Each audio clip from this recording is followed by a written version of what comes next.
Shalom jemaat terkasih, mari kita terus belajar bertumbuh di dalam firman Tuhan, supaya iman kita semakin meningkat dan hidup kita senantiasa memuliakan Tuhan. Bersama saya, Sam Yogi, berikut Battle News seminggu ke depan. Kami mengucapkan selamat datang bagi saudara yang baru pertama kali hadir beribadah bersama dengan kami pada hari ini. Kami senang saudara bisa bergabung bersama kami. Doa adalah nafas hidup orang percaya.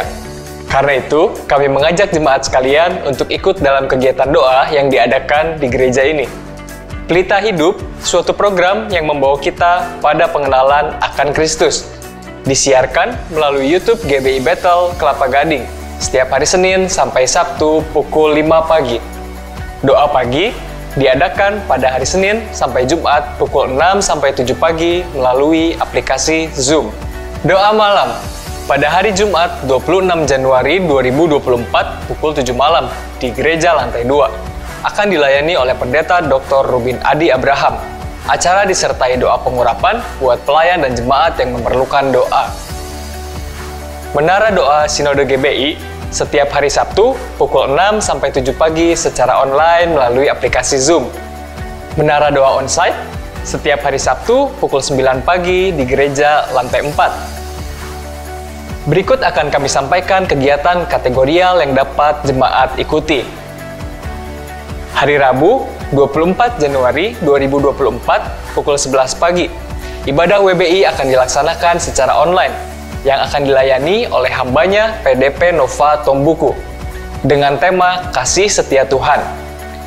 Ibadah BSM, Battle Senior Ministry, pada hari Kamis, 25 Januari 2024, pukul 10 pagi secara onsite di Gereja Lantai 2. Ibadah akan dilayani oleh hambanya Pendeta Silvani Ho dengan tema Dasar Iman yang Teguh di tengah zaman yang semakin banyak tantangan. Kami mengingatkan agar generasi milenial senantiasa berjaga-jaga. Maka, perkuat imanmu dengan mengikuti ibadah Battle Youth dan Battle Teens Kelapa Gading setiap hari Sabtu pukul 5 sore. Setiap hari Minggu, pukul 10 pagi, ada ibadah Battle Kids. Kami menghimbau para orang tua untuk membawa anaknya dalam ibadah sekolah minggu, agar mereka lebih mengenal dan merasakan kebaikan Tuhan. Ibadah Raya Onsite hari Minggu, tanggal 28 Januari pukul 8 dan 10 akan dilayani oleh Pendeta Jeffrey Rama dengan tema Doa Meneguhkan Iman. Sebagai murid Kristus, kita harus selalu giat mendalami firman-Nya. Mari siapkan diri kita untuk mendaftar pada kelas Saya Murid Kristus atau SMK. Kelas pemuridan yang dibuat agar setiap kita dapat bertumbuh dewasa secara rohani dan menjadi semakin serupa dengan Kristus. Di tahun 2024 ini, kami akan membuka 3 kelas SMK dengan jenjang yang berbeda.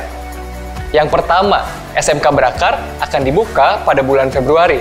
Kelas ini mengajarkan kita tentang dasar-dasar kekristenan, mulai dari keselamatan, baptisan, hingga tentang keluarga Kristen dan pergaulan. Yang kedua, SMK Bertumbuh akan dibuka pada kuartal 2, mengajarkan kita tentang pertumbuhan rohani, mulai dari pembentukan karakter hingga menjadi terang di akhir zaman. SMK Berbuah akan dibuka pada kuartal 3, mengajarkan kita tentang dasar-dasar pelayanan, mulai dari hati dan karakter pelayan hingga jenis-jenis pelayanan. Pendaftaran SMK Berakar telah dibuka. Anda bisa menghubungi nomor dan dapat mengisi link yang tertera berikut ini.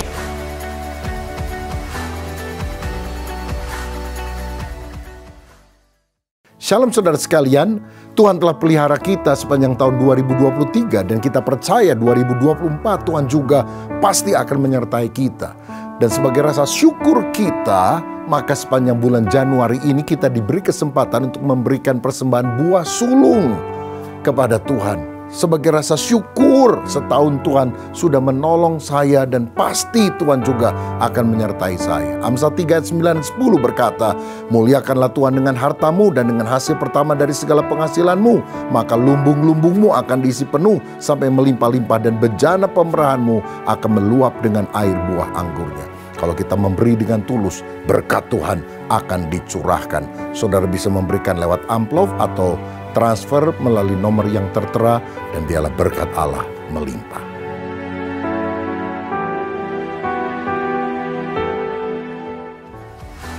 Demikianlah rangkaian kegiatan ibadah sepekan ke depan. Jika Anda membutuhkan informasi selengkapnya, dapat dilihat melalui Instagram GBI Bethel Jakarta. Selamat berakhir pekan, dan jangan lupa untuk tetap senantiasa mengutamakan Kristus dalam setiap kehidupan kita. Tuhan Yesus memberkati. Shalom Bapak Ibu Saudara. Shalom, selamat pagi, selamat hari Minggu. Seberapa banyak di antara kita yang merindukan kuasa jamahan dari Tuhan pada pagi hari ini, boleh lambaikan tangannya. Amin. Sebelum kita mulai ibadah hari ini, saya rindu bahwa kita semua sebagai jemaat Tuhan datang dengan sikap hati yang terbuka, dengan sikap hati yang mau memberi. Karena hari ini audiensnya bukanlah kita, tapi audiensnya adalah Tuhan, Raja di atas segala raja. Amin. Tuhan, kita mendengar setiap nyanyian yang kita keluarkan, setiap pujian yang kita naikkan. Tuhan, kita mendengar setiap hati kita. Amin. Mari kita mau tundukkan kepala kita sejenak di hadapan Allah.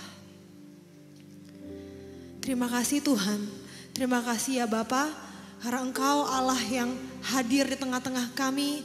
Kami percaya Tuhan, umat-Mu yang ada di tempat ini, umat-Mu yang merindukan kehadiran-Mu, hari ini boleh mengalami perjumpaan dengan Engkau ya Bapa. Dan kiranya Tuhan, biar tidak ada satupun di antara kami yang terlewatkan ya Bapa. Tapi kami semua boleh mengalami Engkau, kami semua boleh bertemu dengan Engkau, mendengar suara-Mu ya Bapa. Terima kasih Tuhan, inilah setiap nyanyian pujian kami. Terimalah sebagai persembahan yang terbaik, hanya bagi kemuliaan nama-Mu. Haleluya. Amin. Yes, Tuhan.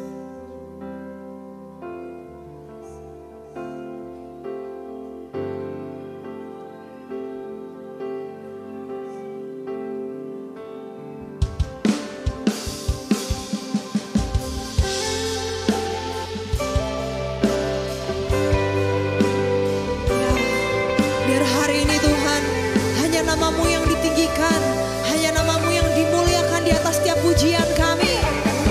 Terima kasih Bapa.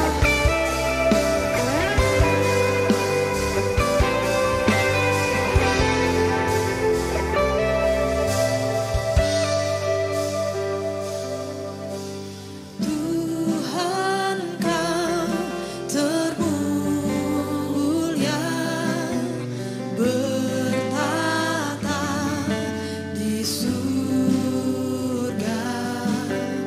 Nama-Mu ditinggikan di atas segalanya.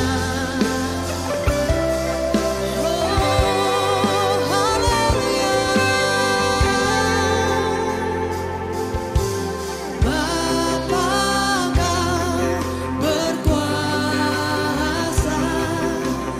di dalam segala hal. Kasih-Mu sempurna, Raja segala raja. Katakan, Raja segala raja.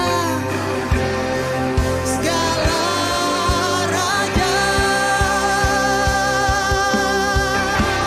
Ku nyanyi Hosana, Hosana, Hosana bagi Yesus. Ku nyanyi haleluya, haleluya.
menikmati waktu ini bersama dengan Tuhan.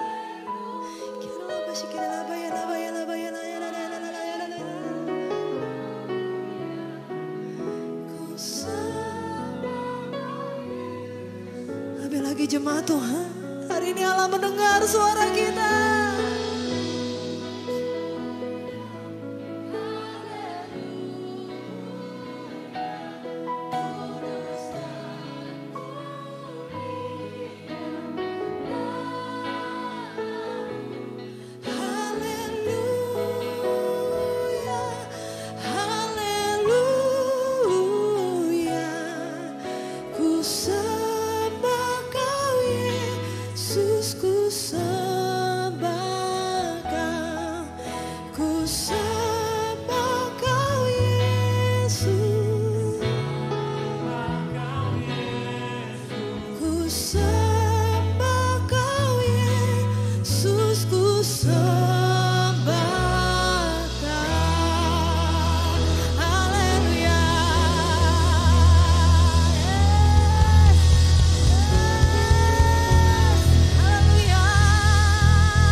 Jemaat Tuhan yang siap memuji Tuhan lebih lagi katakan amin. Shalom, shalom. Luar biasa sekali, saya percaya setiap kita ada di tempat ini dan kita akan menerima sukacita yang baru dari Tuhan, amin. Boleh kasih salam ke kanan kiri kita. Yes, kita mau naikkan pujian sama-sama di hadapan Allah. Roh Tuhan ada di tengah-tengah kita hari ini dan kita mau bersuka di hadiratnya. Yes.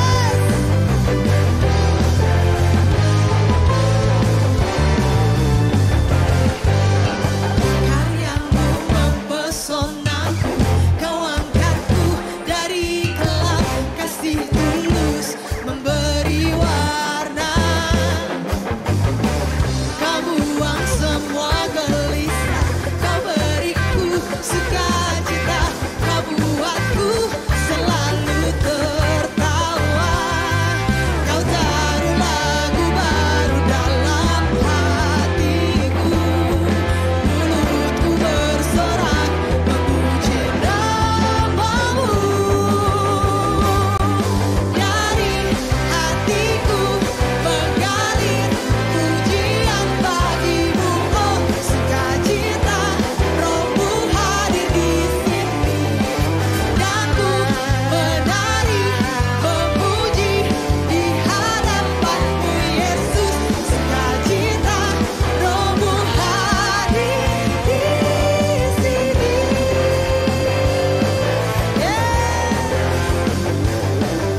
Kau hadir di tengah-tengah kami Tuhan. Bersama-sama nyatakan jemaat Tuhan. Kau angkatku dari gelap, kasih tulus memberi warna. Amin. Kau buang semua gelisah, kau beriku sukacita, selalu tertawa. Kau taruh lagu baru dalam hatiku, mulutku bersorak memuji siapa? Yes, Jesus. Dari hatiku mengalir pujian bagimu, oh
Silakan duduk Bapak Ibu Saudara.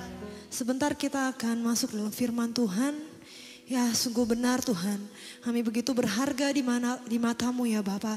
Dan kami tahu Tuhan bahwa Engkau selalu menyertai kehidupan kami.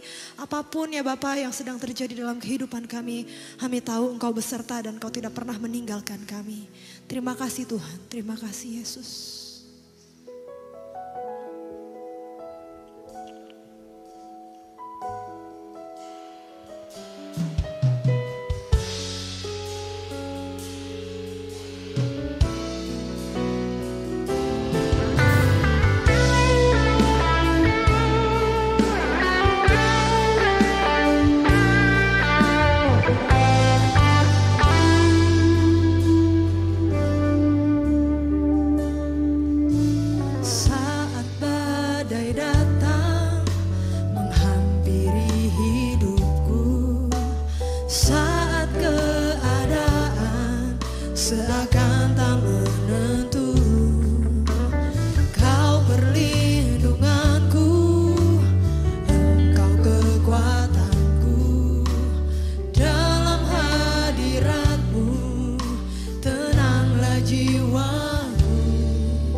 Jiwaku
Selamat pagi jemaat yang dikasihi oleh Tuhan Yesus Kristus. Shalom. Kiranya berkat Tuhan melimpah selalu dalam hidup kita. Hari ini saya akan menyampaikan firman dengan judul Siapakah Aku? Atau Siapakah Aku di dalam Yesus. 4 abad sebelum Masehi ada seorang filsuf Yunani ternama bernama Sokrates yang pernah berkata, Gnoti Seuton, know yourself, kenalilah dirimu sendiri. Kenapa dia mengucapkan ini? Karena mengenali diri sendiri adalah kunci untuk menjalani kehidupan yang bermakna.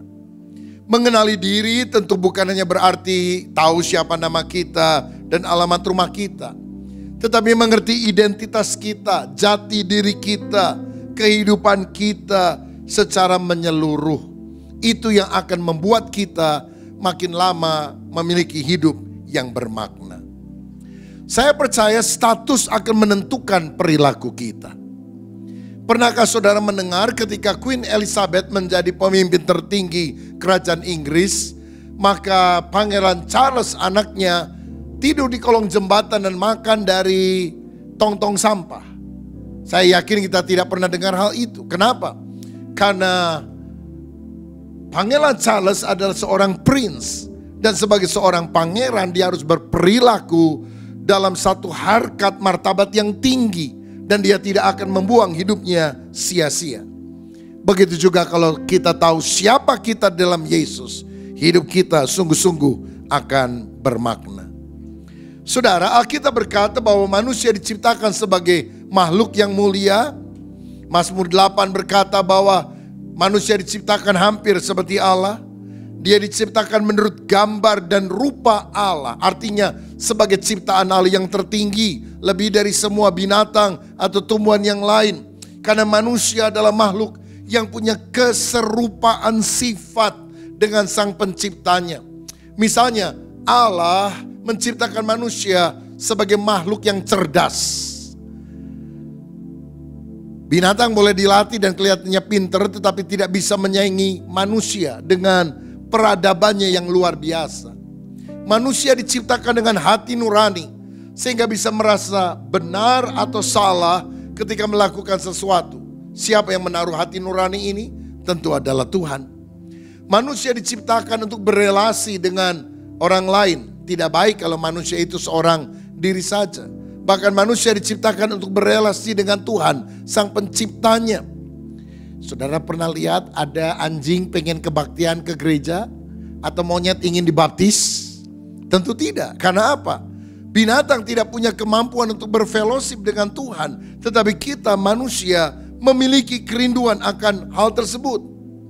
Tetapi sayang, manusia kemudian jatuh dalam dosa, diusir dari Taman Eden yang sampai hari ini telah berubah menjadi Taman Edan. Dan makin lama makin edan dunia kita ini. Akibatnya manusia binasa, dihukum selamanya di dalam api neraka. Dan tanpa Yesus, Alkitab berkata kita hidup tanpa pengharapan. Saudara pernah dengar ada artis atau aktor Korea yang cantik, yang tampan, followernya banyak di sosial media, populer, uangnya banyak, penggemarnya banyak, tapi mati bunuh diri. Usia mereka 20 sekian, bahkan belum sampai 30. Kenapa? Karena ketika mereka mengejar kekayaan, popularitas, dan mereka sampai di sana, mereka rasa semuanya kosong. Karena mereka tidak mengerti makna kehidupan sejati. Mereka tidak tahu siapa dirinya. Saudara-saudara, tetapi syukur pada saat kita percaya kepada Kristus, kita manusia yang celaka dan tidak punya pengharapan, diubah menjadi ciptaan yang baru. Jadi siapa yang ada dalam Kristus, dia adalah ciptaan yang baru. Yang lama sudah berlalu, sesungguhnya yang baru sudah datang. Maka kita menerima berkat-berkat rohani dari Allah Bapa Sorgawi. Mari kita lihat sekarang Efesus pasal pertama. Saya akan bahas dari ayat 3 sampai ayat yang berikutnya. Ayat 3 dulu sekarang. Terpujilah Allah dan Bapa Tuhan kita Yesus Kristus, yang dalam Kristus telah mengaruniakan kepada kita segala berkat rohani di dalam sorga. Orang yang percaya kepada Yesus tidak lagi hidup di bawah kutuk, tapi dia hidup di bawah berkat. segala berkat rohani di dalam sorga diberikan kepada orang yang percaya. Karena waktu Yesus mati di salib, Galatia pasal yang ketiga berkata, dia menanggung segala kutuk kita, dan karenanya segala berkat Abraham bisa diberikan kepada kita. Kita adalah orang kaya di dalam Kristus. Orang kaya bukan berarti rumahnya 5, mobilnya 10. Orang kaya dalam Kristus artinya kita punya kepastian keselamatan. Kita mengalami damai sejahtera bahkan di tengah segala pergumulan. Kita mengalami sukacita di dalam kehidupan. Kutuk sudah ditanggung oleh Yesus. Dan sekarang berkat-berkat ilahi Tuhan berikan kepada kita. Kongco saya itu tinggal di Pangkalan Bun, Kalimantan Tengah. Ada orang Pangkalan Bun ya, Bayong di sini.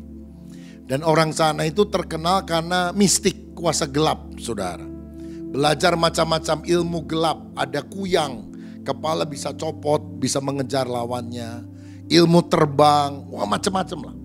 Makanya mungkin saudara pernah dengar sekian tahun yang lampau, ketika terjadi konflik antara orang Dayak dan orang Madura di Sanggoledo dan daerah yang lain, itu orang-orang Madura diselamatkan oleh TNI, dimasukkan dalam satu rumah yang besar, dikawal siang dan malam supaya jangan sampai dibunuh oleh orang Dayak. Dijaga sepanjang malam, besok ketika pintu dibuka mati semua di dalam. Karena gak ada orang masuk ke dalam. Kenapa? Itu mistik, saudara, kuasa gelap. Dan orang-orang di sana itu sangat terbiasa dengan hal semacam itu. Dan koco saya bilang begini, saya gak akan mati kecuali telapak kaki saya dipukul dengan daun kelor. Baru saya mati. Nah saudara-saudara, bersyukur pada usia 80 tahun sekian, dia meninggal 90-an lebih. Dia menerima Yesus sebagai Tuhan dan Juru Selamat.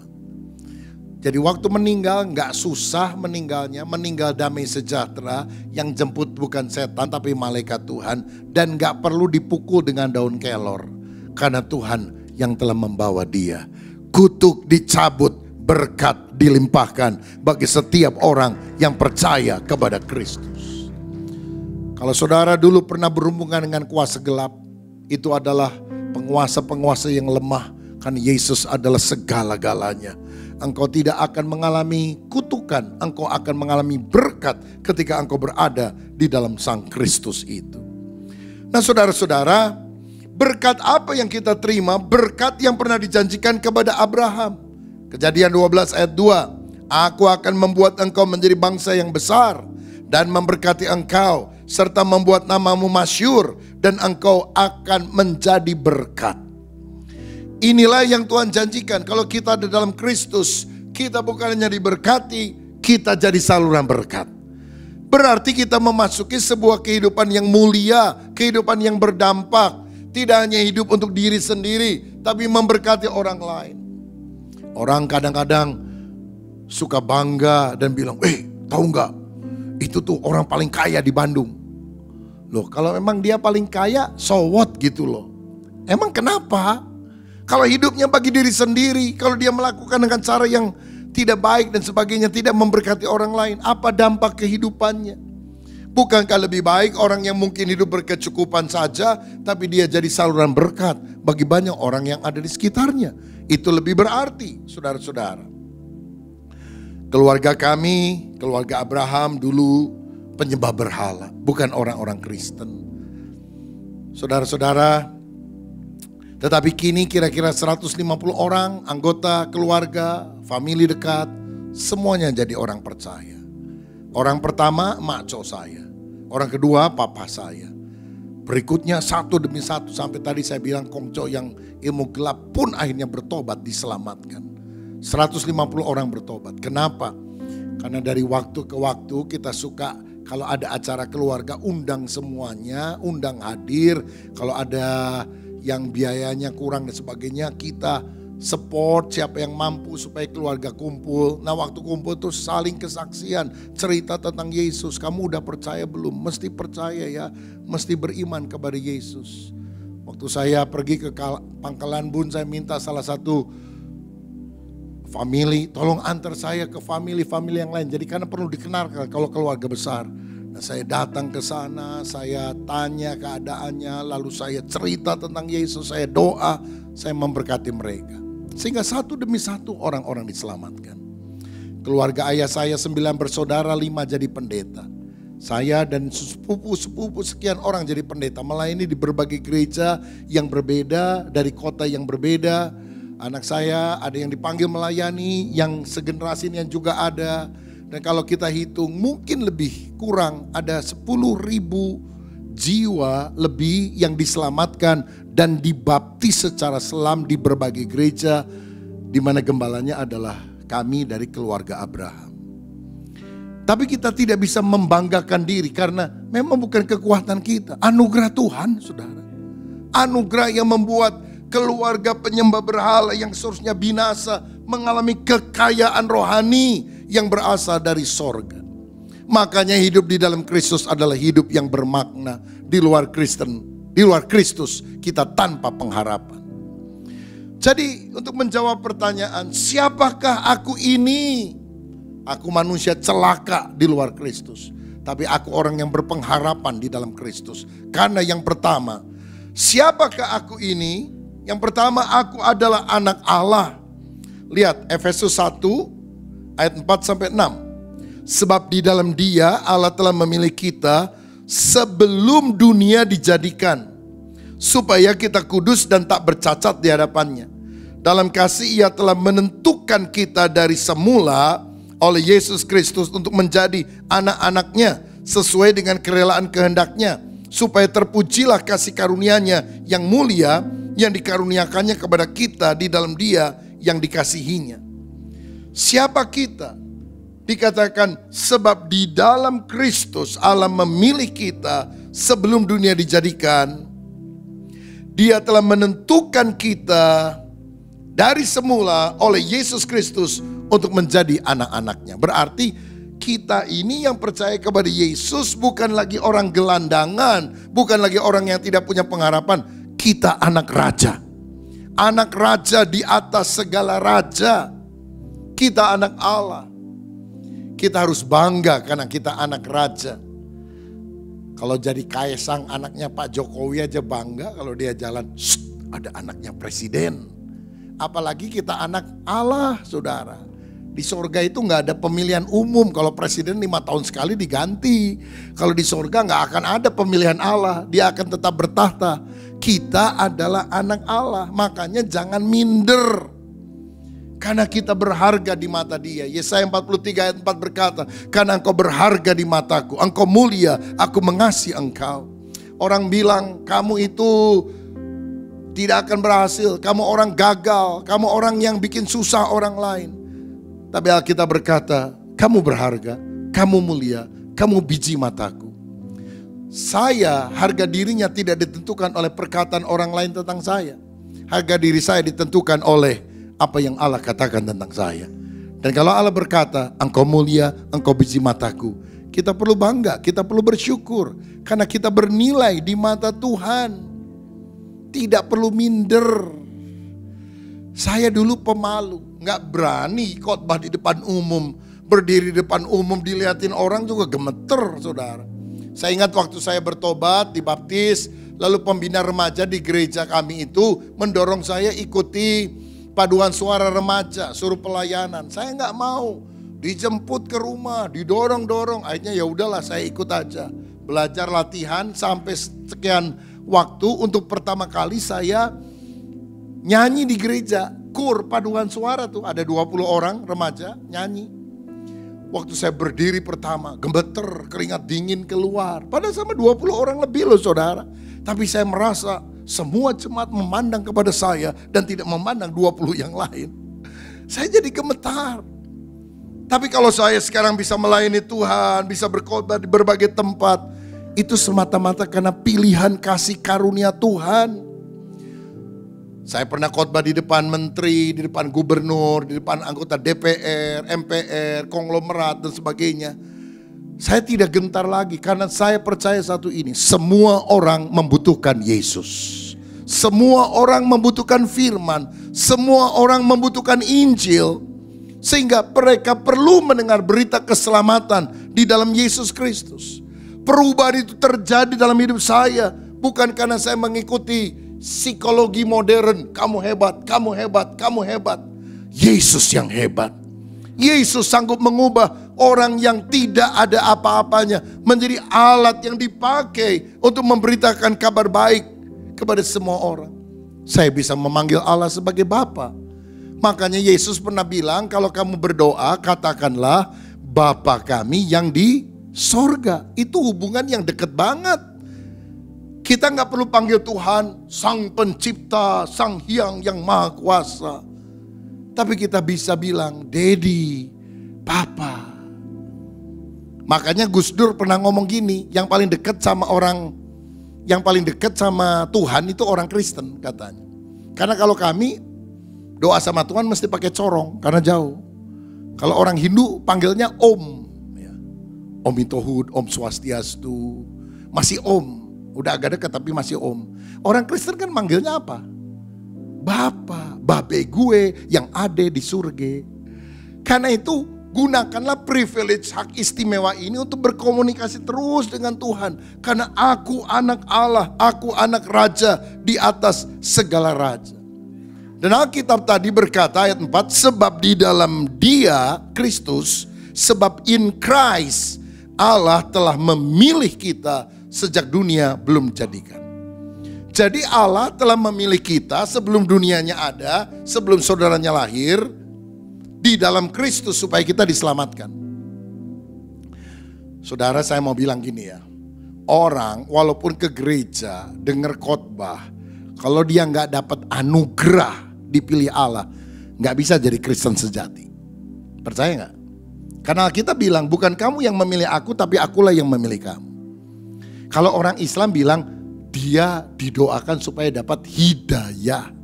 Kalau orang Kristen dapat anugerah.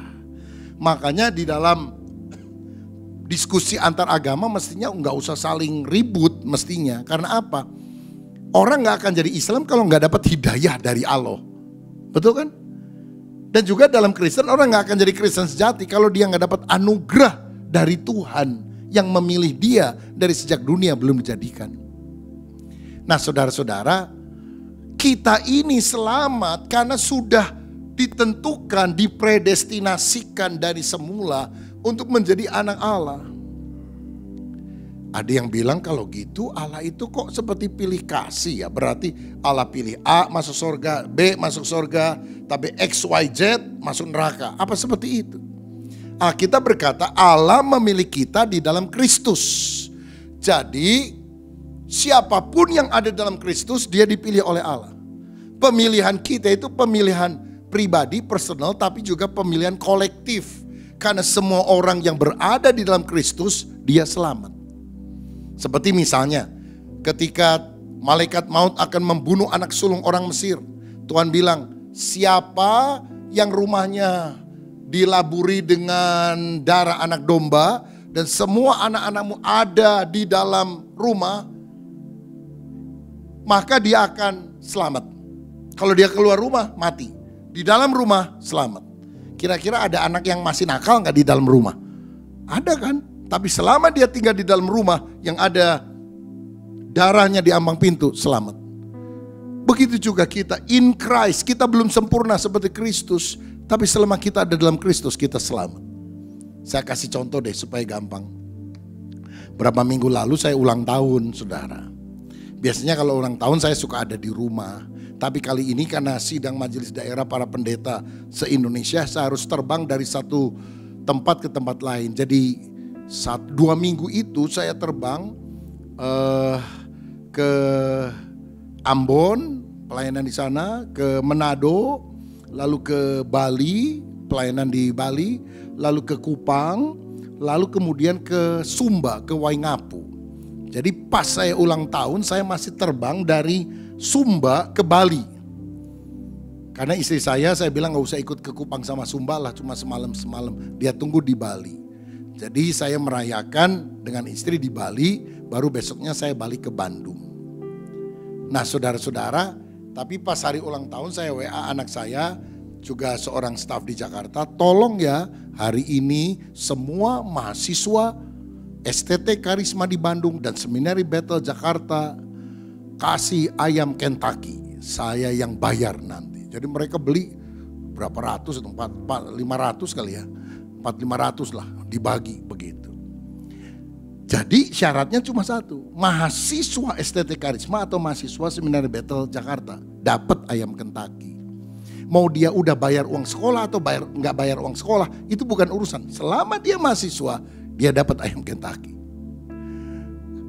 Ada yang baik, ada yang kurang baik, agak nakal, agak bandel sedikit, semuanya dapat ayam Kentucky. Selama label itu, dia adalah mahasiswa atau staf atau dosen di STT Karisma. Begitu juga contohnya, ketika kita percaya kepada Yesus, in Christ, kita diselamatkan. Dipilih untuk apa? Supaya kita kudus, artinya punya karakter seperti Bapa. Kuduslah kamu sebab akulah Allah yang kudus. Anak kan mesti seperti Bapa. Bapak kalong, anak kampret. Bapak nyolong, anak nyopet.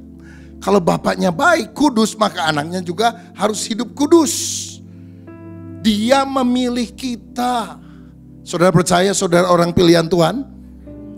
Apa buktinya saudara orang pilihan Tuhan? Karena kau beriman kepada Yesus. Kalau kau beriman kepada Yesus, yakin engkau sudah dipilih sejak dunia belum dijadikan.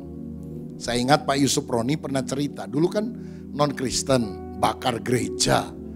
Lalu buka Alkitab untuk cari-cari kesalahan orang Kristen. Baca, jatuh pada Yohanes 1 ayat 1 sampai 3. Pada mulanya adalah firman, firman bersama dengan Allah, firman adalah Allah. Ayat 14, firman menjadi manusia, itulah Yesus. Dia baca ayat itu, bertobat jadi Kristen. Oh, jadi firman itu Yesus. Yesus bersama dengan Allah, Yesus adalah Allah, bertobat jadi Kristen. Gara-gara jadi Kristen, dipenjara 6 tahun. Lalu dipenjara sama sipir, dia pernah ditanya, yang galaknya. Kamu kenapa jadi Kristen? Baca Alkitab. Mana ayatnya yang bikin kamu jadi Kristen? Ditunjukkan Yohanes 1 ayat sampai 3. Dan juga ayat 14. Itu sipir baca ayat itu saudara. Sekali dia baca, 2 kali dia baca, 3 kali dia baca. Dia bilang bohong kamu. Kamu bilang kamu baca ayat ini, kamu jadi Kristen. Saya udah baca nih 2-3 kali.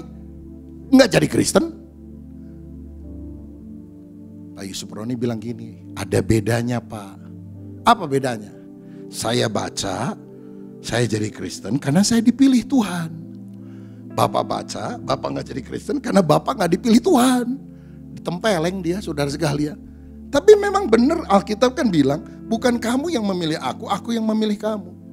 Jadi kalau kita bisa beriman kepada Yesus, kita ini orang yang dapat anugerah. Kita ini orang yang dipilih. Dipilihnya sebelum saudara lahir. Dipilihnya sebelum saudara ada. Dipilihnya dari sejak dunia belum dijadikan. Bukan karena kebaikan kita, tapi karena pilihan kasih karunia Tuhan. Lalu pilihan itu didasarkan karena apa? 2 hal, kedaulatan Allah dan juga kemahatauan Allah. Nah disinilah seringkali ada pertentangan kelompok yang disebut Calvinis sama Arminian. Kalau kelompok Calvinis bilang kita ini dipredestinasikan untuk selamat karena kedaulatan Allah. Kedaulatan bahasa sederhananya mau-maunya Tuhan. Tuhan maunya gitu. Kehendak Tuhan gitu ya udah, si A selamat, si B selamat, si XYZ masuk neraka. Tapi Arminian bilang enggak. Tuhan menetapkan kita selamat karena Dia Maha Tahu. Kan Allah itu Maha Tahu, dari sejak dunia belum dijadikan Dia tahu. 1 Januari 2022 si A ikut KKR dan waktu ada tantangan bertobat terima Yesus, dia maju ke depan membuka hati bagi juru selamat. Maka Tuhan dari sejak kekekalan telah menetapkan dia menjadi orang yang selamat. Karena apa? Kemahatauannya. Jadi yang benar mana? Kedaulatan Allah dulu atau kemahatauan Tuhan dulu? Nah, kita selalu mempertentangkan mana dulu. Karena kita dibatasi oleh waktu. Waktu lampau, waktu kini, waktu yang akan datang. Ingat, Tuhan itu tidak ada di dalam waktu. Dia di atas waktu, dia pencipta waktu. Dia itu timeless, tidak diikat oleh waktu. Sehingga bagi Tuhan tidak ada waktu dulu, waktu kini, waktu yang akan datang. Jadi begitu dia menetapkan si A selamat, itu ditetapkan karena kedaulatannya sekaligus kemahatauannya. Yang jelas buat kita, Kalau saya percaya kepada Yesus, saya orang pilihan. Saya telah ditentukan oleh Tuhan dari sejak dunia belum dijadikan, supaya aku menjadi serupa seperti Kristus. Karena aku adalah anak Allah, anak raja di atas segala raja. Siapa yang percaya kita anak Allah? Haleluya, puji Tuhan. Yang kedua, siapa aku? Aku adalah orang yang ditebus oleh Yesus. Lihat Efesus 1 ayat 7. Sebab di dalam Dia dan oleh darahnya kita beroleh penebusan, yaitu pengampunan dosa menurut kekayaan kasih karunia-Nya. Sebab di dalam Kristus oleh darahnya kita ditebus. Apa arti ditebus? Ditebus artinya dibeli dengan membayar harga tertentu. Ada orang kulit putih datang ke pasar budak, dia lihat ada orang kulit hitam budak paling tegap, dia bilang berapa harganya? $300, nih uangnya, saya bawa ya jadi budak saya. Itu artinya ditebus. Saudara perlu uang 10 juta, gak ada duit padahal kebutuhan mendesak. Saudara punya motor, dibawa ke Pegadaian yang menyelesaikan masalah tanpa masalah katanya. Lalu kita dapat 10 juta. Motor kita taruh di situ. 3 bulan kemudian kita punya uang 10 juta. Kita datang ke Pegadaian. Nih 10 juta, nih bunganya sekian. Mana motor saya? Itu artinya motor telah ditebus menjadi milik kita lagi. Begitu juga hidup kita ini setelah jatuh dalam dosa telah menjadi budak dosa. Ditindas oleh si iblis. Tapi Yesus membeli kita bukan dengan emas dan perak, tapi dengan darah yang mahal. Darah Yesus sendiri. Sehingga kita selamat, saudara-saudara. Kita adalah orang yang telah ditebus. Dan berapa harga kita? 10 juta? 5 miliar? Enggak, harga kita senilai dengan nyawa Yesus. Karena Yesus harus membayar, menukar dengan darahnya supaya kita selamat. Berarti kita berharga di mata Tuhan. Bukan karena kita yang hebat, karena Tuhan menghargai kita. Karena kasih karunia-Nya. Kita ditebus dari dosa. Dibayarkan hutang itu dengan darahnya. Tapi jangan salah paham. Yesus tidak membayar hutang dosa itu kepada iblis. Yesus membayar itu kepada kekudusan Allah.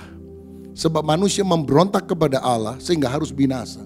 Tapi waktu ada manusia yang sempurna seperti Yesus, Allah sejati, manusia sejati, maka Allah berkata, siapa yang merupakan keturunan Adam pertama, semuanya jatuh dalam dosa.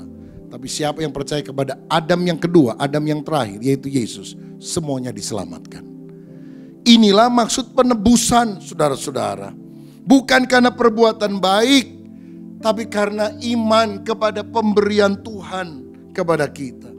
Makanya sekarang kita harus sadar, kita ini bukan lagi budak dosa. Kita adalah budak kebenaran, hamba kebenaran, budaknya Kristus. Kalau ada prajurit Ukraina ditangkap sama prajurit Rusia, dan akhirnya prajurit Rusia bilang, jongkok. Mesti jongkok, kenapa dia tawanan, saudara, dia jadi seperti budak. Lompat, lari, berhenti. Dia nggak bisa lawan, karena apa? Dia sudah diperbudak, dia sudah ditawan. Kalau kita budak dosa, kita ini pingin nggak mau berdosa lagi, tapi nggak bisa karena diikat oleh kuasa setan. Aduh, tahu nih ngerokok tidak baik buat kesehatan. Memang di Alkitab tidak ada tulisan dilarang merokok, di pom bensin ada, tapi kita tahu kan itu tidak baik. Kita bilang saya nggak mau ngerokok, Tapi kalau udah makan malam, dingin, hujan gerimis, itu suara ngomong, Ji Samsu. Wah, saudara-saudara, gak tahan pergi ke warung beli ngerokok lagi. Kenapa? Kita budak. Kita diikat oleh si iblis. Bahkan untuk hal yang sederhana, ikatan yang kelihatannya kecil aja kita gak bisa lepaskan diri. Tapi waktu kita ditebus oleh darah Yesus, aku orang merdeka. Dan sekarang aku memperhambakan diri kepada Kristus. Ada misionaris kulit putih pergi ke pasar budak. Dia lihat ada budak kasihan sekali, suruh dipukulin terus. Dan dia bilang kepada penjual budak itu budak harganya berapa? Oh ini budak bodoh, ngapain kamu beli ini? Oh ya nggak apa-apa, cuma $200. Ini saya bayar ya buat kamu ya. Ini jadi budak saya kan. Dilepaskan tuh budak, saudara. Jatuh, berdarah. Misionaris bilang, aku sudah membayar kamu lunas, kamu orang merdeka, kamu boleh pergi kemana saja. Aku tidak ingin punya budak, aku hanya ingin menolong kamu. Lalu dia pergi. 5 menit setelah dia jalan, dia noleh ke belakang, itu budak ngikutin dia. Ngapain kamu ikutin saya? Sana, pulang. Ngapain kamu ngikut-ngikut saya? Budak itu bilang, bertahun-tahun aku selalu jadi budak. Dan aku tidak punya keluarga lagi. Aku juga tidak tahu kemana aku harus pergi, kemana aku harus tinggal. Tapi yang aku tahu, kamu yang telah membeli saya.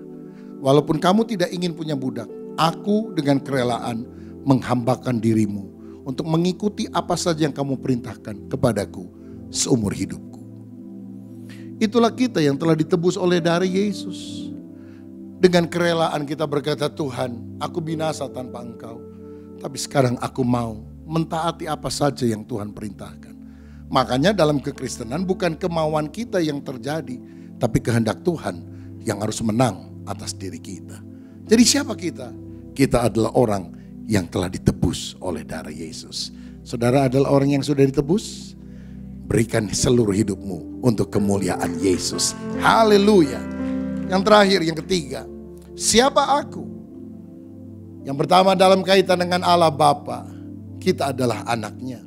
Yang kedua berkaitan dengan Yesus, kita adalah orang tebusannya. Yang ketiga berkaitan dengan Roh Kudus, Allah Tritunggal itu, kita adalah rumahnya. Lihat Efesus 1 ayat 13-14. Di dalam Dia kamu juga, karena kamu telah mendengar firman kebenaran, yaitu Injil keselamatanmu. Di dalam Dia kamu juga ketika kamu percaya dimateraikan dengan Roh Kudus yang dijanjikannya itu. Dan Roh Kudus itu adalah jaminan bagian kita sampai kita memperoleh seluruhnya, yaitu penebusan yang menjadikan kita milik Allah untuk memuji kemuliaan-Nya. Pada waktu kita percaya kepada Yesus, kita dimateraikan dengan Roh Kudus. Apa artinya? Materai itu adalah tanda milik yang sah, bahwa kita sudah dibeli dan sekarang kita miliknya Allah. Kalau saudara bikin perjanjian sama orang, ada kertas saudara teken, kasih nama saudara. Sama kertas saudara teken, sebelum teken dibubuhkan dulu materai 10.000 sekarang, lalu teken. Mana yang lebih kuat? Pakai materai atau tidak pakai materai? Pakai materai. Sehingga kalau ada sengketa apapun, kita punya sesuatu yang lebih kuat karena ini ada materainya. Nah saudara-saudara, pada waktu kita terima Yesus sebagai juru selamat, Tuhan kasih materai, bukan 10.000 perak. Dia kirim Roh Kudus dalam hati kita. Roh Kudus tinggal dalam hidup kita. Itu memateraikan kita menjadi milik Allah, bukan milik orang lain. Saya kasih contoh lain ya, supaya gampang. Di Kalimantan itu banyak pohon-pohon besar dan tinggi. Suka ditebang, lalu dijadikan macam-macam produk lah. Nah, jadi kalau udah ditebang, yang nebang kan bukan satu orang, banyak orang, banyak perusahaan. Mereka suka kasih tanda itu di pohon-pohon. Karena pohonnya kemudian kan tidak semua tempat ada jalan aspal saudara. Mereka masukin ke dalam sungai besar lalu mengalir tuh. Hanyut ya. Terarah kira-kira bisa 100 km, 50 km ke kota terdekat. Lalu mereka tarik ke darat, diangkut ke jalan yang ada aspalnya. Kira-kira seperti itu. Nah supaya nggak ketuker gimana? Salah satunya bisa kasih nama, inisial. Kita udah dapat ini, di atasnya kita tulis nih. SK Simon Kefas, gitu. HS Hermanus Sugiarto, gitu. AB Anies Baswedan, kan begitu saudara sekalian. Jadi dikasih inisial nama. Sehingga waktu itu dialirkan 50-100 km sampai di kota tersebut, mulai dipilih-pilih. Simon yang mana? Ini. Hermanus yang mana? Ini. Yang lain mana? Ini. Gitu. Yang saya mana? RA. Oh yang ini. Jadi gak mungkin ketuker. Jadi waktu Yesus datang untuk kali kedua, gak mungkin ada pengangkatan salah. Karena data tidak tepat, saudara sekalian. Data kependudukan bisa salah, tapi gak mungkin dengan pengangkatan orang percaya. Karena gini, Roh Kudus ketika tinggal dalam hati kita, saya kasih contoh lagi. Misalnya saudara tahu ada logam namanya paku. Paku. Lalu ada orang punya kayu. Kayu ukurannya seperti paku, tapi kayu, pensil gitu lah. Waktu magnet besar, sembrani besar datang, wut, itu paku naik semua, bluk, nancep. Tapi yang kayu, nancep enggak? Enggak mungkin salah saudara. Jadi walaupun kita ke gereja nih, Tuhan tahu siapa yang paku, siapa kayu, begitu saudara. Siapa Roh Kudus, siapa roh dunia di dalam kita. Kita bisa mengecoh orang lain, lalang dan gandum enggak kelihatan bedanya. Tapi waktu Yesus datang, magnet besar, yang diangkat adalah yang ada Roh Kudus. Makanya kita sungguh-sungguh harus minta Roh Kudus tinggal dalam diri kita. Karena itu menentukan segala-galanya. Tidak seorang pun mengaku Yesus Tuhan kalau bukan Roh Kudus. Jadi orang beragama Kristen bisa mengaku Yesus Tuhan, sungguh lahir baru, hanya Roh Kudus. Kan gak serta-merta saudara ke gereja lalu saudara jadi Kristen. Saudara pergi ke restoran Jepang, apa langsung berubah jadi orang Jepang? Saudara pergi ke restoran Itali, apa berubah jadi orang Itali? Kan tidak. Kita ke gereja, apa berubah langsung jadi orang Kristen yang lahir baru? Tidak. Harus ada pendiaman Roh Kudus dalam diri kita. Itulah namanya dimateraikan oleh Tuhan. Jadi Tuhan gak akan salah pilih waktu hari pengangkatan. Orang yang ada Roh Kudus dia diangkat. Orang yang tidak ada Roh Kudus ditinggalkan oleh Tuhan. Lalu dikatakan Roh Kudus adalah jaminan sampai kita memperoleh seluruh janji Allah. Apa itu jaminan? Saudara beli rumah 5 miliar. Oke, jadi deal. Kita tanda tangan, kita salaman. Lalu orangnya bilang, kasih DP dong, kasih uang muka, kasih jaminan. Udah, ini 500 juta ya. Saya kasih dulu 500, 4,5 miliarnya saya bayar dalam 1 bulan. Setiap minggu saya akan cicil jadi 4 kali lunas. Oke, 500 juta itu bukan harga rumah tersebut. 500 juta itu jaminan, panjar, uang muka, DP. Bahwa kita sudah membayar uang muka, kita akan lunasi semuanya pada waktu yang telah ditentukan. Alkitab bilang Roh Kudus itu jaminan sampai kita memperoleh semuanya. Alkitab kan janji, nanti di sorga jalannya dari emas, pintu gerbangnya dari mutiara. Kita akan berjumpa dengan Yesus, ada Yerusalem baru. Itu kan janji semuanya. Gimana kita bisa yakin bahwa apa yang dijanjikan itu akan menjadi bagian kita? Dengan pendiaman Roh Kudus dalam diri kita. Itu jaminan, down payment untuk kita memperoleh seluruhnya. Makanya sekali lagi, penting sekali kita penuh dengan Roh Kudus. Karena kalau Roh Kudus mengurapi kita, itu bukti yang jelas bahwa Tuhan akan menggenapkan seluruh rencananya, seluruh berkat rohani di dalam hidup kita. Roh Kudus adalah jaminan untuk kita memperoleh seluruhnya. Dan tahukah saudara, pendiaman Roh Kudus dalam diri kita memberikan satu hal yang luar biasa. Kita jadi baitnya Allah. Saudara ingat, waktu orang Israel jalan di padang pasir, mereka disuruh membangun kemah sembahyang.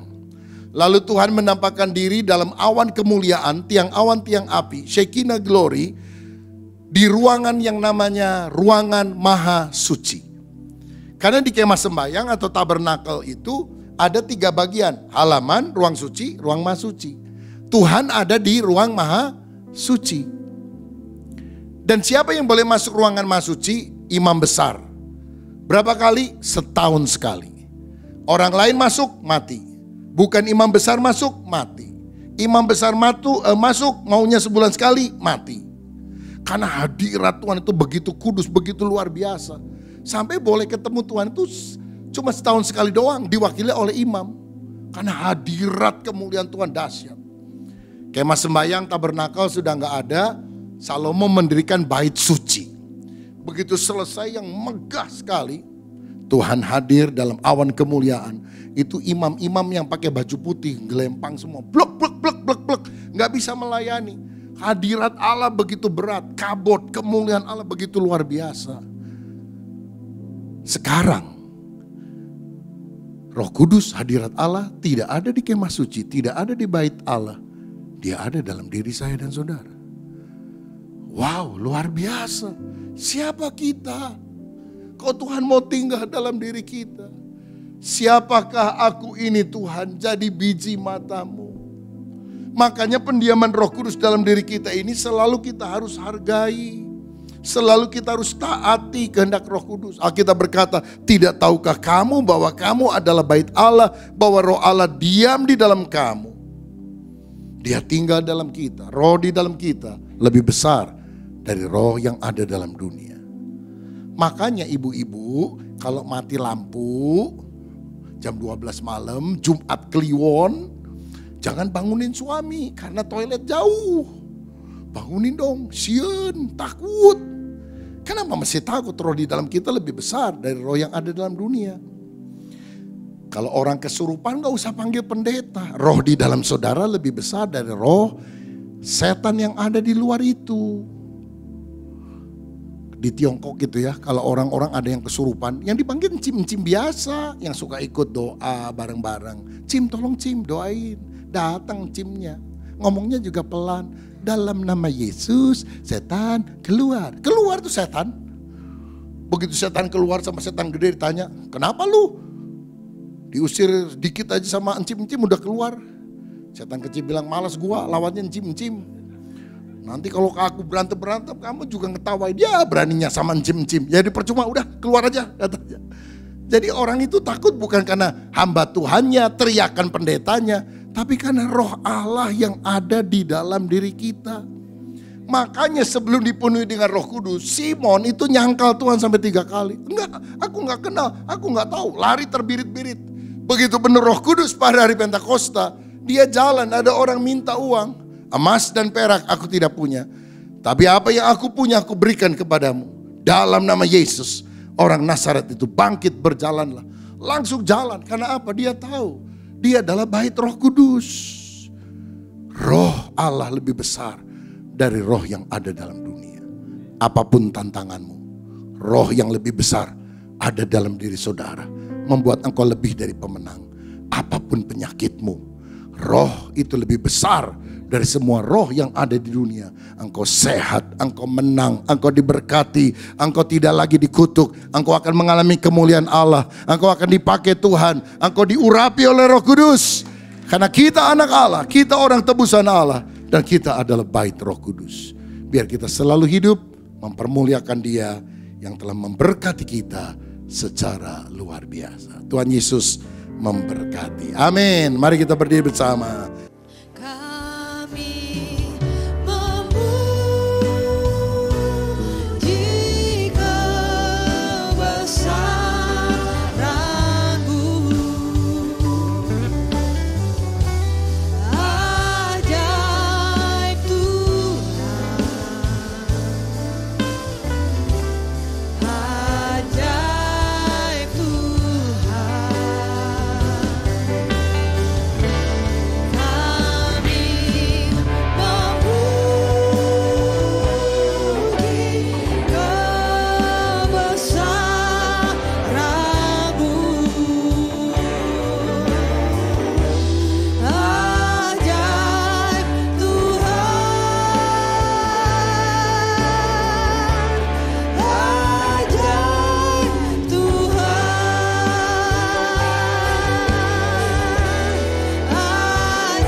Kami mengucap syukur Tuhan buat pagi hari ini.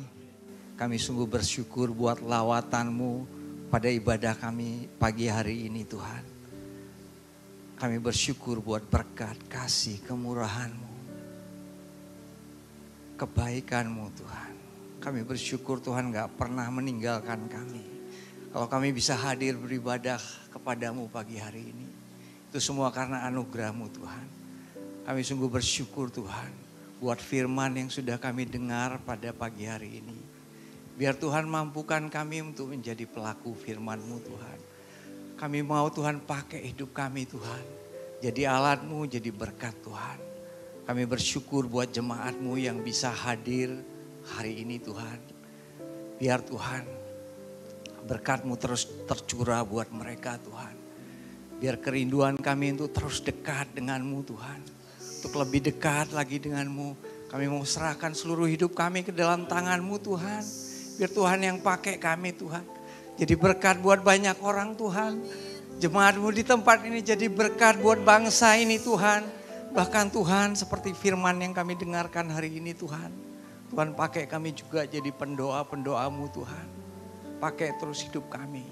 Bahkan kami berdoa Tuhan buat jemaat-Mu Tuhan yang mungkin tidak bisa hadir hari ini. Biar Tuhan sendiri yang melawat mereka. Jemaat-jemaat-Mu yang undur diri Tuhan, yang udah lama gak beribadah Tuhan, hamba berdoa.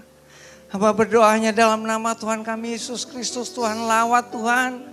Bawa mereka kembali Tuhan kepadamu Tuhan. Terima kasih Tuhan.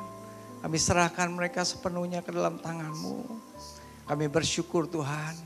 Hamba berdoa memberkati buat pelayan-pelayan-Mu yang ambil bagian hari ini Tuhan. Mulai dari Asher,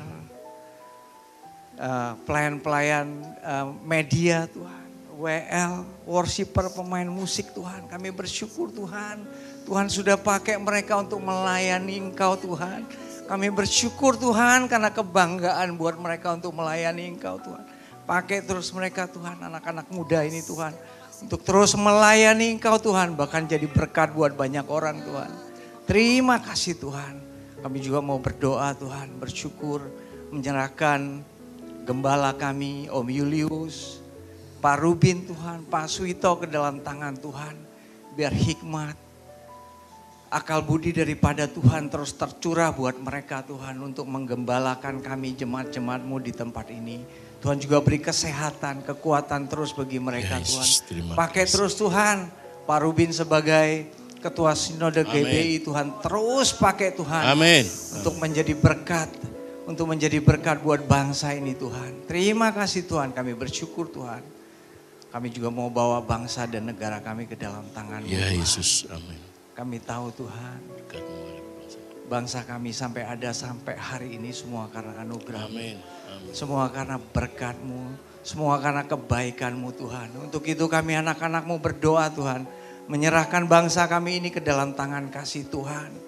Biar Tuhan pakai juga Tuhan seluruh gereja-Mu di Indonesia ini Tuhan. Amin. Untuk berdoa buat bangsa ini Tuhan. Amin. Karena kami percaya kalau Tuhan menyertai bangsa ini akan menjadi berkat buat bangsa-bangsa Tuhan. Hamba juga berdoa Tuhan buat pemilu yang akan diadakan tanggal 14 Februari nanti Tuhan. Tuhan tolong campur tangan Tuhan. Biar semua proses pemilu ini bisa berjalan dengan baik Amin. Tuhan. Dari persiapan masa kampanye sampai pada hari pemilihan tanggal 14 Februari. Bahkan sesudah pengumuman Tuhan, sertai Tuhan. Biar semua bisa berjalan dengan baik. Amin. Biar bangsa ini menjadi bangsa yang damai Tuhan. Ya Tuhan. Semua karena campur tangan Tuhan. Tuhan juga memberi hikmat kepada kami umat-Mu di tempat ini Tuhan. Untuk kami juga mampu memilih pemimpin kami seturut dengan kehendak-Mu. Berikan hikmat itu kepada kami Tuhan. Kami bersyukur Tuhan buat berkat-Mu Tuhan. Kami juga menyerahkan bersyukur buat hamba-Mu Pak Pendeta Daniel Panji yang sudah membagikan berkat ya Tuhan berkat-Mu selalu melimpah. Yang Tuhan biar dalam Tuhan nama pakai Yesus. terus Tuhan. Hamba-Mu ini menjadi berkat buat bangsa-bangsa Tuhan. Terima kasih Tuhan. Kami serahkan seluruh doa kami ini hanya di dalam tangan satu nama Tuhan kami Yesus Kristus. Haleluya. Mari kita angkat tangan bersama-sama saudara untuk menerima berkat daripada Tuhan. Diberkatilah pelayanan-Mu, diberkatilah kesehatan-Mu, diberkatilah keluarga-Mu, dan terimalah berkat dari Allah Bapa, kecintaan dari pribadi Tuhan Yesus Kristus, dan persekutuan dari Roh Kudus mulai hari ini sampai Maranatha Tuhan Yesus datang yang kedua kali. Mari semua jemaat katakan, amin, puji Tuhan. Hatiku percaya kuasa-Mu, kekuatan-Mu menopangku